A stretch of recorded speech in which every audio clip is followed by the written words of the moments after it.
হাতে এখন বর্তমানে দুইটা রাজস্ব খাতের গণতান্ত্রিক বাংলাদেশ সরকারের দুইটা স্ট্যাম্প আছে, ছোট রেভিনিউ স্ট্যাম্প।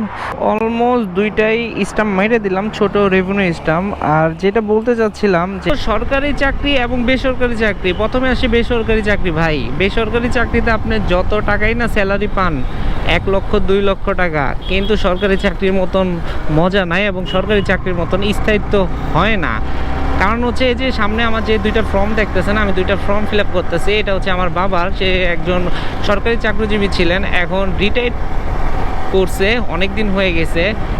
তো সে এখন পর্যন্ত সরকারের বিভিন্ন অকেশনে, ঈদের সময় একটা ভাতা পায়। সে পেনশন নিয়ে নিছে, তারপর একটা সরকার তাকে দিয়ে থাকে।